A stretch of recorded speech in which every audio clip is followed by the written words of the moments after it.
Thank you for joining me for Scratch Junior animations. Today we're going to look at how you can actually create animations in Scratch Junior instead of just having characters that typically slide across the screen. So you usually or you don't have costumes in Scratch Junior like Scratch 3.0, but you can create animations like this gorilla walking across the screen or the bird that's flying here by taking pictures of a series of animated scenes. So what I'm going to do is go to the paint editor and draw a large rectangle. Keep those rectangles the same size each time. Select the camera tool and click inside of the rectangle. Now I had 17 different gorilla pictures here. I got this from Freepik, so I'll have the link will be below for that, and you can go and check. They have several animations there. And I had to take a picture of each gorilla, so that's 17. There's a lot though that have fewer animations, like 4 or 5 or 6, those types of things. So take a picture of your gorilla and trace around the outside. I chose a red color. And just kind of be careful with it as you go. You might have to do an undo button because it's easy to make a mistake, but that's fine. And then click the camera button again and click inside of the gorilla.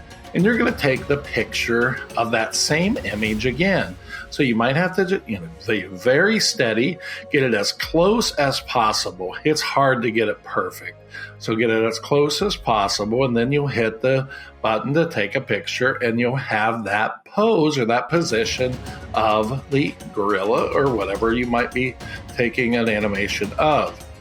So it took me a while there to get it just exactly in, and I took the picture and I put it on the screen.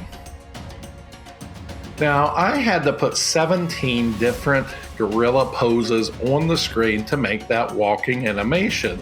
So you'll see that I'm going to place those out here. So I put I changed that red line into a light brown line. But here what I'm doing is I'm showing all the gorillas that I had.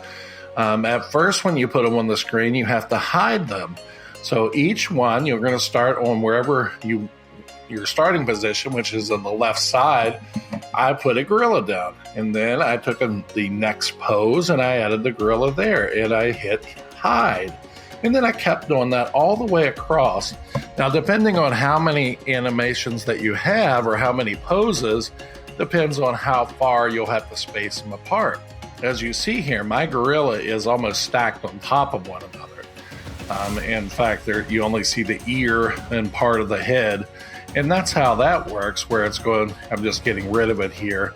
And you see it nice, smooth animation as it's hiding as it's going across the screen. And the same thing with the bird and the skateboard as it's going across.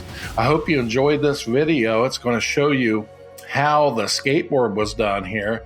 And what we're looking at now is similar to the gorilla.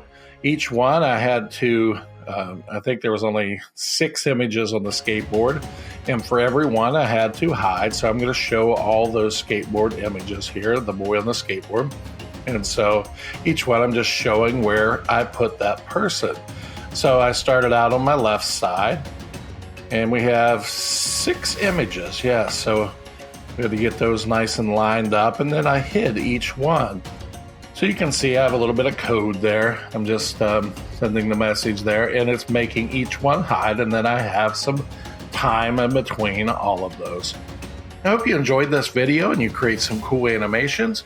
Make sure to go down in the description. You can find the link or the URL for the Freepik site, and they have several different animations that you can use.